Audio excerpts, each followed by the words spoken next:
Question है जो हम सबसे कोई एक व्यक्ति रोज दिन में एक बार जरूर पूछता है, चाहे वह हमारी माँ हो, बॉयफ्रेंड या गर्लफ्रेंड हो, हस्बैंड या वाइफ हो, या फिर कोई भी साथ काम करने वाले कलीग्स हो। क्या आपको पता है वो क्वेश्चन क्या है? वह है, क्या आपने खाना खा लिया? यस, आई एम श्योर आप में से बहुत सारे लोग मेरी इस बात से सहमत होंगे, है कि नहीं? इसी क्वेश्चन को लेकिन आप इंग्लिश में कैसे पूछेंगे? कैसे पूछेंगे? Did you eat your lunch, या फिर have you eaten your lunch? दोनों ही लगभग सही लग रहे हैं, लेकिन एक ही तरीका सही है। क्या आप जानना चाहते हैं कि कौन सा सही है? ओके, तो ऐसे ही हम कई बार 2 या 3 टाइप के सेंटेंसेस में कंफ्यूज हो जाते हैं कि कौन सा वाला सही है यार। सवाल पूछने के लिए मैं डिड से शुरू करूं या हैव से या फिर हैज से? अरे बाप रे, छोड़ो, इट्स टू कंफ्यूजिंग। हिंदी में ही पूछ लेते हैं, है ना? आई एम श्योर ये दिमाग में आता ही होगा, इस चक्कर में आप इंग्लिश में पूछते ही नहीं हैं। तो आज वो कंफ्यूजन दूर करने के लिए मैं आपके लिए ये लेसन लेके आई हूँ। इसके लिए आज का ये वीडियो आपका ध्यान से देखना बहुत ज़रूरी है, क्योंकि हम साथ में पता करेंगे कि इंग्लिश में सवाल पूछने के लिए कब हम डिड से शुरू करते हैं और कब हैव से या फिर हैज से। मैं हूँ जेनी, आपकी दोस्त, और आप मुझे देख रहे हैं लर्न एक्सपर्ट, जहां आप सीखते हैं इंग्लिश थ्रू हिंदी। तो ऑलराइट, सबसे पहली बात, डिड यूज किया जाता है पास्ट टेंस में और हैव या हैज प्रेजेंट परफेक्ट टेंस में। क्लियर? चलिए मैं ये आपको अब एक एग्जाम्पल के द्वारा समझाती हूँ। मान लीजिए आपका कोई दोस्त छुट्टियां मनाने लंदन गया हो और 1 महीने के बाद वह वापस आ जाए, तो आप उनसे बात तो करेंगे ही, और बात करते हुए पूछेंगे, क्या तुमने लंदन ब्रिज देखा? तो आप कैसे पूछेंगे इंग्लिश में? Did you see the London bridge? यहाँ आपने लगाया डिड, लेकिन क्यों? यह इसलिए क्योंकि आप बीते हुए समय में हुई घटना के बारे में उनसे पूछ रहे हैं। मतलब एक पर्टिकुलर समय पर जो हुआ उसके बारे में आप सवाल पूछ रहे हैं। So did you see the London bridge? मतलब जब आप छुट्टी मनाने गए थे तो क्या आपने लंदन ब्रिज देखा? एक और बात कमाल की है, वो है कि आपको ये सोचने की बिल्कुल ज़रूरत नहीं है कि you, we, they, he, she, it के साथ क्या लगाऊं, क्योंकि ये बहुत सारी चीज़ों में आते हैं। आप इन सारी चीज़ों के साथ ये जो मैं कह रही हूँ स्क्रीन पर देख सकते हैं। ठीक है, मैं रिपीट करती हूँ, you, we, they, he, she, it, या किसी नाम के साथ, यानी कि सारे सब्जेक्ट के साथ डिड लगा सकते हैं बिना फिक्र करे, है ना? एक ये इजी तरीका। इसी तरह हम और बहुत सारे एग्जाम्पल्स बना सकते हैं जो डेली कॉन्वर्जेशन में इस्तेमाल होते हैं, जैसे कि डिड यू मिस मी? क्या तुमने मुझे मिस किया? Did you invite her? क्या तुमने उसे आमंत्रण दिया? Did you take a bath? क्या तुमने नहा लिया? Did you speak to them? क्या तुमने उनसे बात की? Did he propose to you? क्या उसने तुम्हें प्रपोज किया? Did you finish all your work? क्या तुमने अपना सारा काम खत्म कर लिया? Did you go to school?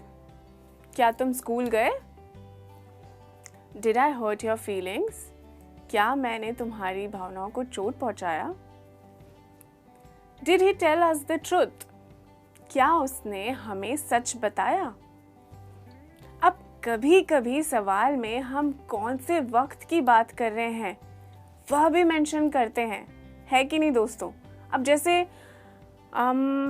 Did you receive my parcel yesterday?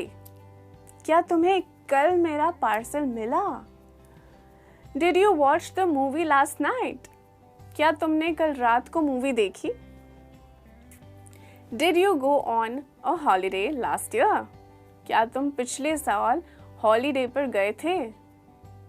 Did you call him on Saturday morning? क्या तुमने उसे शनिवार सुबह कॉल किया था?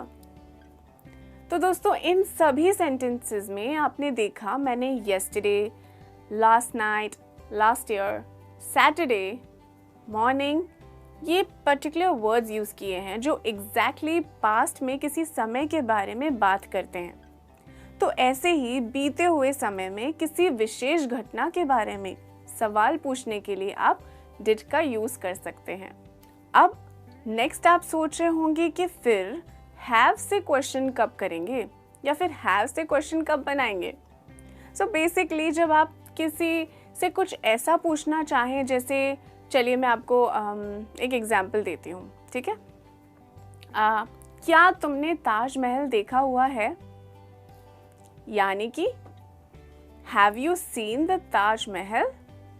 यहाँ पर आप सामने वाले से पूछ रहे हैं कि इस समय मतलब आपने लाइफ में अब तक क्या उन्होंने कुछ किया है या कुछ ऐसा देखा है, तो आप ताजमहल के बारे में पूछ रहे हैं। यहाँ हम बीते हुए समय में किसी पर्टिकुलर या विशेष समय की बात नहीं कर रहे हैं, ठीक है दोस्तों, ध्यान से सुनिएगा। सिर्फ पूछ रहे हैं कि अब तक कुछ हुआ है या नहीं, आपने वो देखा है या नहीं, या उनके बारे में या किसी और को लेकर आप पूछ सकते हैं, ठीक है। चलिए इसके भी मैं कुछ सिंपल एग्जाम्पल्स देती हूँ। Have you finished shopping? क्या तुमने शॉपिंग खत्म कर ली? Have you watched this movie? क्या तुमने यह मूवी देखी है? Have you tried Zumba? क्या तुमने जुम्बा ट्राई किया है? नहीं किया तो ज़रूर करें, आई लव जुम्बा।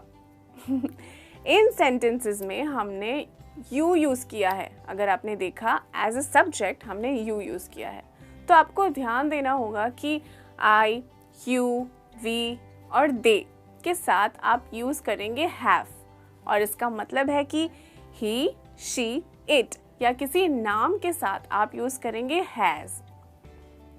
मैं हैज़ के साथ आपको कुछ एग्जाम्पल्स देती हूँ, क्योंकि हमने हैव देख लिया, अब बढ़ते हैं हैज़ की तरफ। Has he met you before? क्या वो तुमसे पहले मिल चुका है? Has she made the presentation? क्या उसने प्रेजेंटेशन बना ली? Has Rahul gone to college? क्या राहुल कॉलेज जा चुके हैं? Has Sheetal spoken to you? क्या शीतल ने तुमसे बात कर ली है? Has he explained everything to you? क्या उसने तुम्हें सब समझा दिया है? अब एक और बात जो काफ़ी इंटरेस्टिंग है कि ऐसे सवाल बनाते हुए आप दो स्पेशल वर्ड्स यूज़ कर सकते हैं। आप जानना चाहेंगे वो क्या है? वह है येट और एवर। येट और एवर। तो बेसिकली ये वर्ड येट, इसका मतलब है अभी तक। एवर इस वर्ड का मतलब है कभी भी। और ये दोनों शब्द आप हैव और हैज के साथ बनाने वाले क्वेश्चंस के साथ पूछ सकते हैं। और ये मैं आपको इसलिए बता रही हूँ क्योंकि कई बार हमें इनकी ज़रूरत पड़ती है। मैं आपको समझाती हूँ कैसे। Have you watched the movie yet? क्या तुमने अब तक ये मूवी देखी है? Have they ever come here? क्या वो यहाँ कभी भी पहले आए हैं? Has she ever been abroad? क्या वो कभी भी विदेश गई हैं? अब्रॉड का मतलब है विदेश। नेक्स्ट है have you eaten your lunch yet? जैसे मैंने सबसे पहले बताया था, या तो फिर have you eaten lunch yet? इसके जवाब में आप कह सकते हैं यस आई हैव, या तो फिर no I have not eaten yet, मैंने अभी तक के लंच नहीं किया। जवाब में हाँ मैंने कहा कि खा लिया है, और नहीं मैंने कहा कि नहीं मैंने अभी तक के नहीं खाया। ऑलराइट फ्रेंड्स, मैं उम्मीद करती हूँ कि अब आपको समझ में आ गया होगा कि डिड, हैव और हैज़ के साथ क्वेश्चंस कब और कैसे पूछे जा सकते हैं। सो फ्रेंड्स, बस इसी तरह आप भी इन सवालों को समझकर प्रैक्टिस कीजिए ताकि आप बिल्कुल सही ढंग से, बिल्कुल सही तरीके से, सही समय के बारे में सवाल पूछ सकते हैं। इंग्लिश में याद रखिए, जब भी आप प्रैक्टिस करें तो सही तरीके से ही करें, ताकि आप कुछ भी गलत ना पूछें या कुछ भी गलत ना सीखें। अगर आपको आज का ये लेसन और वीडियो पसंद आया होगा तो प्लीज़ वीडियो को लाइक करें, शेयर कीजिए अपने सारे दोस्तों के साथ और हमारे चैनल लर्न एक्स को सब्सक्राइब भी कीजिए। और हाँ, साथ में वो जो बेल आइकन है उसको प्रेस करना मत भूलिएगा, ताकि आपको हमारी सारी नोटिफिकेशंस मिलती रहें। हमारी अगली मुलाकात तक आप अपना ख्याल रखिए, इंग्लिश की प्रैक्टिस जारी रखिए। मैं जल्द मिलूंगी आप लोग के साथ। Keep smiling and take care. Bye.